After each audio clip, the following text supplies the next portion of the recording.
Hi folks, a very warm welcome to our live chat today. My name is Laura Wilkes. I'm a video and podcast producer, and today I'm going to be joined with Ola Kowalska, who will be talking about bringing sales magic to your education business. Now, this is a preview for our Make It Happen event that's happening this year on the 4th of October in Warsaw.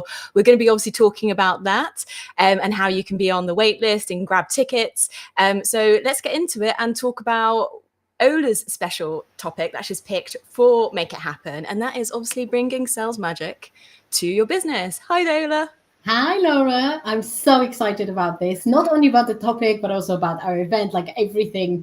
It's just a dream coming true very soon. It really is, isn't it? Isn't it crazy that it was just over a year ago that we all sat, the four of us, Rachel Roberts, you, me, and Lauren Martin, and we had this idea, and that's where it all started, didn't it? And now, we're making it happen. We're actually bringing together fellow business owners in education, particularly for your language, run a language business, like trainers, teachers, coaches, to create space for you to develop your business and, grow it basically in a successful and thriving way. I know, exactly. It's just such a niche that we found and such a need that we found. And I'm so excited that we've decided to join forces because we've got such a unique set of skills. And I'm so excited we'll be able to share, thanks to Laura and Haven as well, there in the background, helping us do those lives, because it also can show people that there will be so much that they can get out of the event. And obviously it's only one of many that we're hoping to run. We were also so excited to see that the interest in our waitlist was absolutely beyond our imagination. There is already more people on the waitlist than we have tickets available, and the tickets are not even on sale yet. So honestly, just can't wait. It's brilliant. I can see Rachel's actually with us in the chat. So hi, Rachel. Please say hello to us because we are obviously live today. We love to interact with you. We'd love to know what you do, what business do you have, and please ask us questions as we go through the topic of today and also talk about Make It Happen. Now, your topic that you picked is talking about sales magic, of course. And I thought maybe a good place for us to start would be to talk about what actually sales is, because I think there's often a bit of confusion between marketing, advertising yourself, and sales. That it can often get a bit mixed up, particularly if people are new and starting out. What does sales mean to you, Ola? Exactly. I would say that I've actually been recently reflecting on it and recording a couple of podcasts on it, because it is a little bit like a mystical kind of thing within the world of business that people don't have much awareness around. And that's why they're a little bit afraid of it. So I would say that sales is basically an invitation or serving something that's on the menu that somebody's asked for. Selling is not manipulation. Selling is not convincing someone to buy something that they don't need. Sales is actually the act of telling people, here is something that I know you need. Do you want to buy it or not? And to be good at sales, it actually means to be good at people. So there is a massive element of psychology within selling, which I know there are people who use kind of that in a manipulative, pushy way. But I would say that the principles are actually extremely pure. And the best thing about it is that educators, teachers, people within the language industry are naturally extremely well equipped to be great at sales. Because the other thing I wanted to mention is that a lot of people associate sales with something that somebody is born with, like this born salesperson with charisma. And while I've been thinking recently, because I genuinely hear those like, oh, you're so good at sales. Yes, an exuberant, bubbly personality might help because I'm not afraid to tell people about things that I create.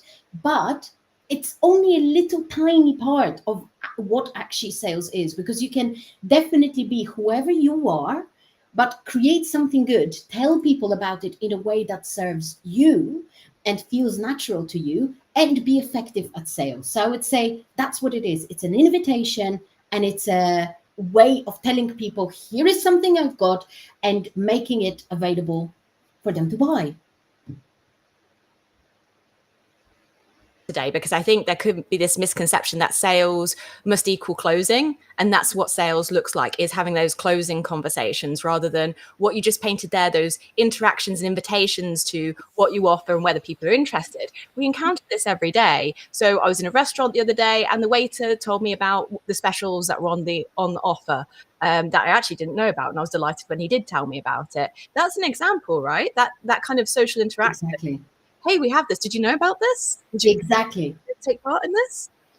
Exactly. I couldn't agree more. Like it's such a good example and such a good metaphor with the restaurant. So if you imagine that you actually had a restaurant and you were a chef, you were super passionate about cooking this special dish, because actually that's what I think is the most effective.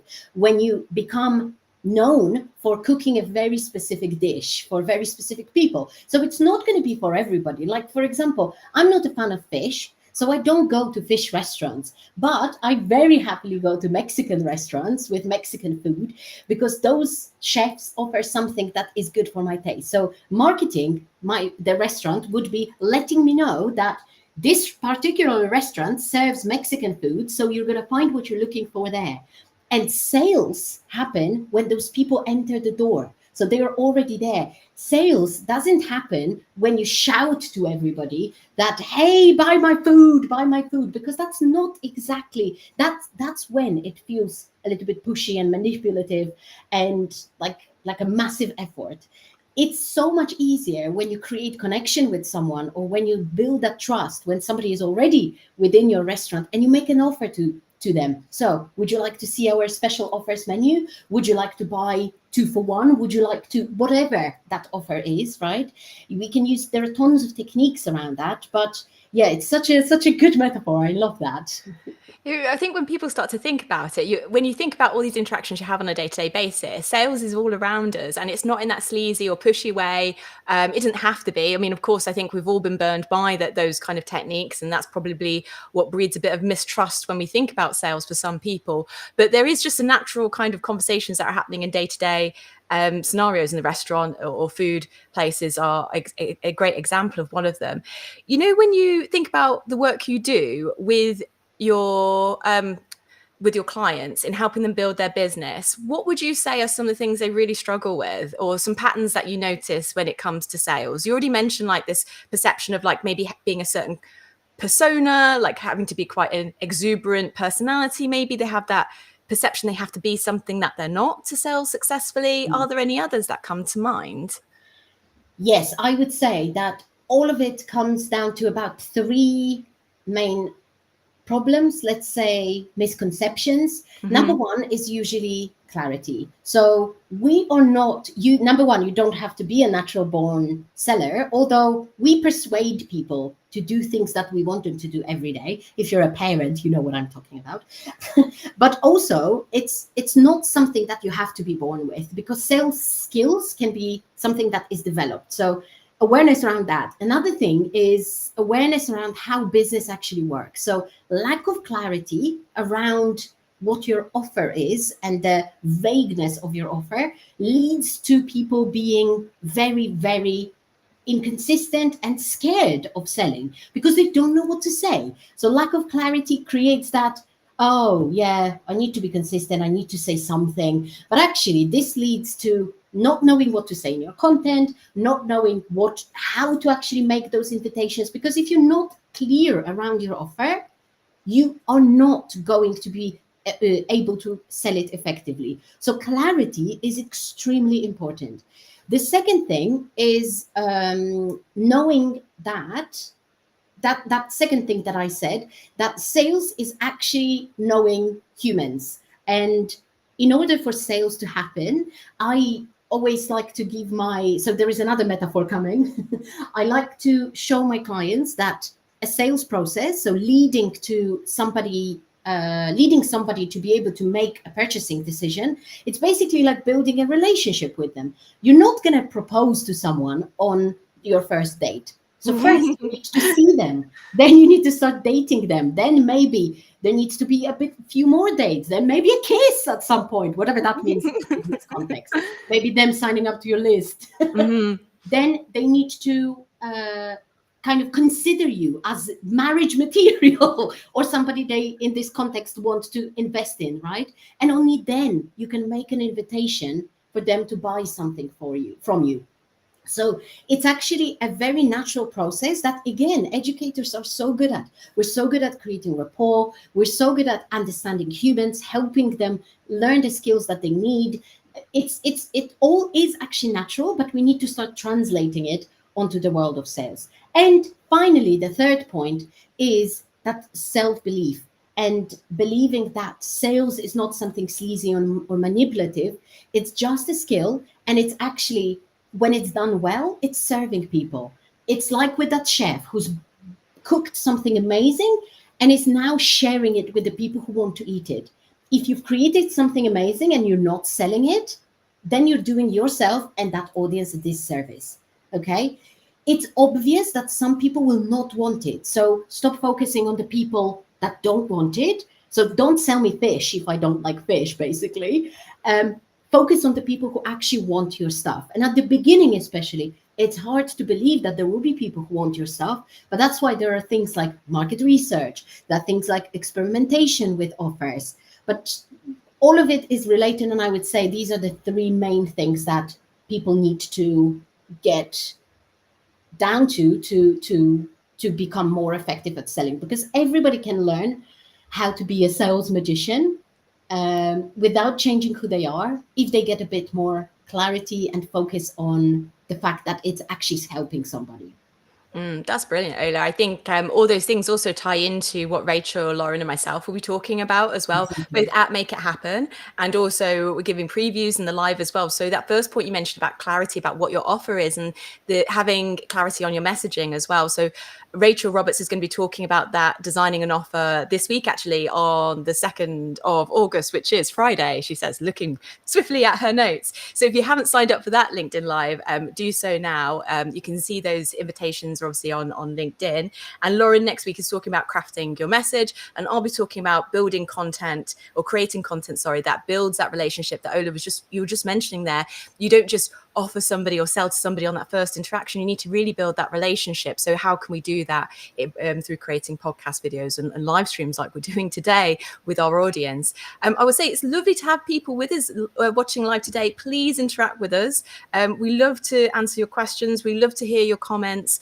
So please don't be shy. Please drop them in the comments below, or use the emojis to let us know if things resonate with you. We love interacting with you, and we will make some time as well today to answer your questions. So please post them in. I'm watching the chat as we go. So Ola, you've talked about like things that people most find challenging, and I know in the workshop itself at Make It Happen, you're going to be talking about how you can make that sales magic happen and overcome these challenges. Could you give us a little sneak peek into what does it look like when it's going well? Like what sort of results have you seen for yourself or clients when sales is going right and that magic is happening? Yeah. So the first sign is that you stop feeling like it's the pushy, necessary evil that you need to do. When it actually starts feeling, oh wow, this wasn't so bad. It's like it at the moment, at the beginning, it might feel uncomfortable because it's a new skill. But when it starts feeling like, oh, this was just an invitation and somebody has the right to say yes or say no. Oh wow. So that internal feeling of confidence or growing confidence is the first sign that it's going well. The second thing is when people are actually starting to not say yes, but starting to say, oh, you're so good at that. You're so good at that. Because I would say that confidence in sales and believing in your offer, it just shines basically. So what I see is that, for example, one client comes to mind. She recently created a very specific course for a very specific group of people, and it basically sold out. And she was actually thinking to herself, oh, maybe I should have set a bigger goal. Maybe more people should have bought, like, because we doubt ourselves, but everybody else on the outside, everybody else on our course were saying, oh my God, you were so good at it. So I would say these are the signs. And obviously with that then comes success in sales. So people who feel your energy of you believing in your own skills, abilities, and in your own offer translates into people trusting that you can also help them. So it translates into people jumping onto your courses, buying your your programs, leaving you amazing, amazing reviews. So I would say the more your reviews are about how people's lives changed, the better. How if they can give you specific examples of how their life has improved thanks to working with you in your specific offer, then you know that your sales is working well. So I would say it's a wonderful feeling to have, and it's something that I'm very passionate about sharing with people, because it also gives people an amazing amount of like a massive amount of satisfaction that they're doing a good job, and that they are finally being respected and trusted for the skills that they have. So yeah, I would say that's the possible future. And what's amazing about what you're saying here is that these are all skills that we can learn. We're not a lost cause at all if we feel that this is a bit awkward or it's out of our comfort zone. Yeah. We can all get good at this skill. And I think because we both work with educators, right? Educators are amazing learners. And I think sometimes they forget that. Absolutely. I completely agree that not only are we naturally equipped with tons of natural skills, those human skills, and human skills are literally the most important things in sales. It's getting to know people, it's finding out about their struggles and creating something that will help them, but then also improving it. Listening is massive. So sales conversations that actually goes best for me, or sales conversations where I listened more than I talked. So that's also a nice thing to think about, which again, teachers don't even have to learn. They're great at it. But yeah, then on top of that, we can learn a few techniques. We can learn a little bit about offer creation, and all of that in combination can be give you fantastic results. Ross is with us in this live, and Ross, right, just said everything makes a lot of sense, Ola. And it does, doesn't it? When you kind of just pull back and you put it into this perspective of relationships, listening, those human skills that as educators in business, we already can build upon. It does make it just make it a lot less scary, doesn't it? It's like, oh yeah. Exactly that.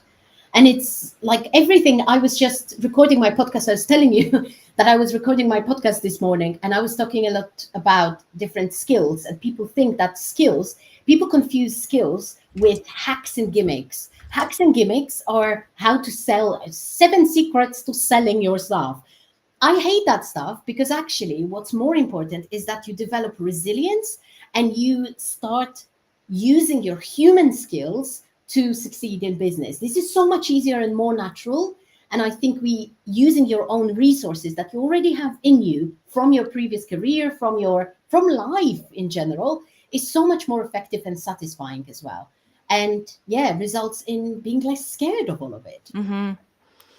I'm so excited about the workshop, and all the workshops we'll be leading at Make It Happen. Ola, could you give us a preview into Make It Happen? Because I realise that some people may still be on the fence about joining the waitlist and coming, or they may not have heard about it. So could you tell us what is in store for Make It Happen?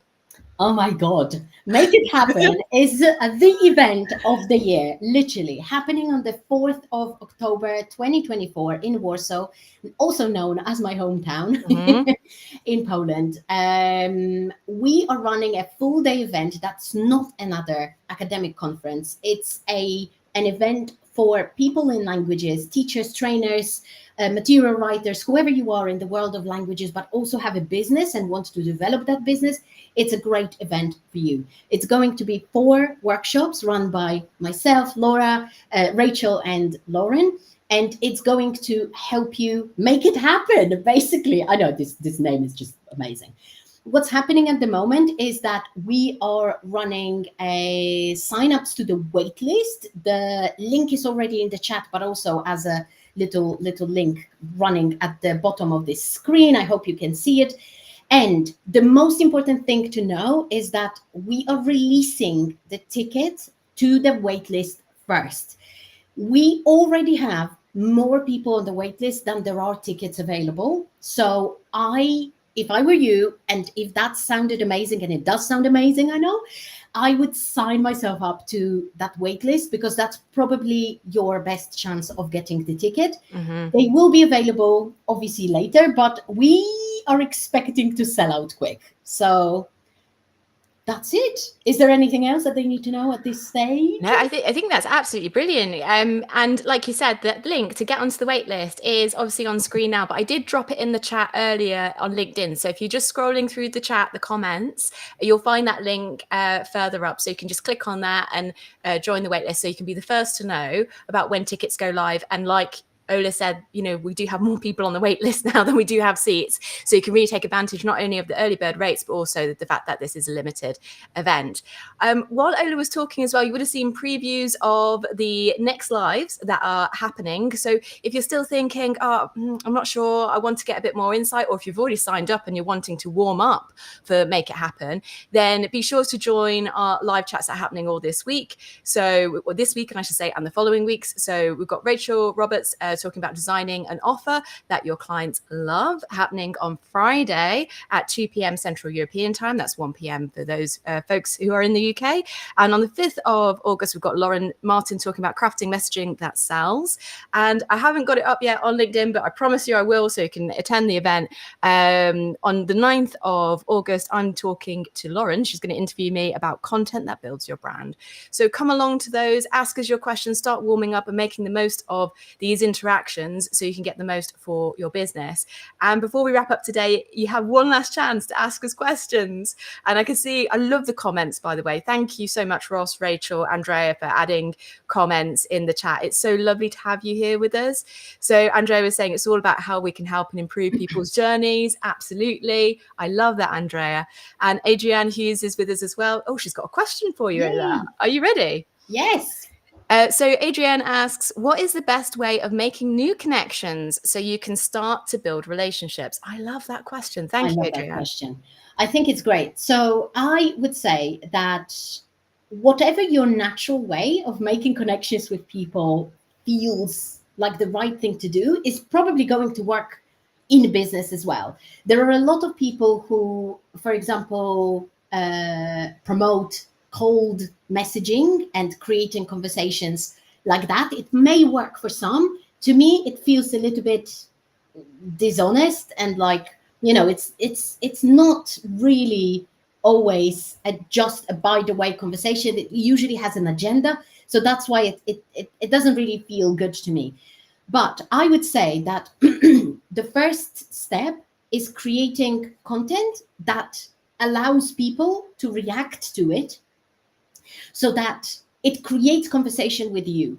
I absolutely encourage people to reach out to their audiences, especially if they already have audiences of relevant people who might be buying their offers. Yes, you can chat to them in direct conversations, but like do it without the agenda. Do it so that you can get to know someone. So, for example, before I build my business to the like scale level of people coming to me and wanting to buy my stuff, what I would do is I would post things that were a tiny bit controversial, showed my opinions, and ask people what they thought.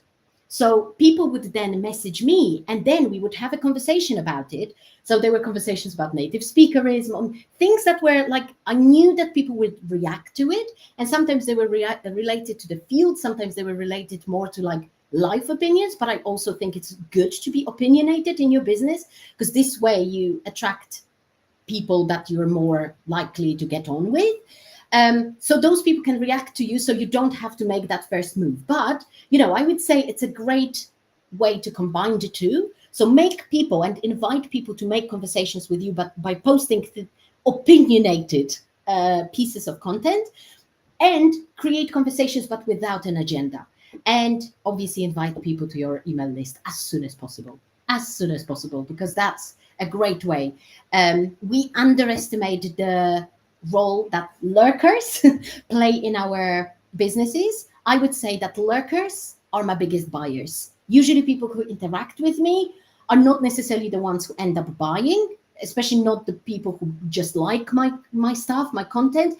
It's usually the people who don't speak to me that much, but might just ask a question or two here and there, but then end up buying. So do not underestimate the role of sending people regular updates, regular emails, and nurturing them and creating that conversation, showing that you care about them as well. Not just educate them, but care about them. I love that. I love the fact that you just take the pressure out of the whole situation when you just want to engage in a conversation with somebody, and you're not thinking, oh, I need to make this a sale or stuff like that. You just want to kind of engage in that meaningful conversation about the topic that you're posting about. And how reassuring as well that you find that lurkers are the ones that buy from you, because sometimes it can feel like you're just putting content out there and not getting much of a response, but people are watching, and they do enjoy your content. You just need to have a bit of, I guess, faith in the process. We're going to be wrapping up today, but I just wanted to say thank you so much to everybody who participated in the live chat, and obviously thank you to Ola for sharing such golden nuggets today on creating sales magic. I just want to give a shout out to Anthony Green, our good friend there, who's in the live chat, who says, like, in addition to what Ola is now saying, if I can suggest, I would say that just by contributing to discussion like this, like the one we're having right now, you can show who you are and the fact that you are on a journey which makes you more trustworthy. So keep giving. Anthony, I love that. Thank you so much. And thanks to everybody for joining us. If you still have questions that you want to ask, then you can still post them in the comments and we'll get back to you. But remember, we have other lives happening throughout the week, so be sure to join us then. Thank you, Ola. I'm absolutely melting. Let's me too. It's so hot, honestly. Thanks so much for that. Wrapping it up now. Thanks so much, everybody. Thank you. Cheerio. Bye-bye, everybody. Thanks, Ola.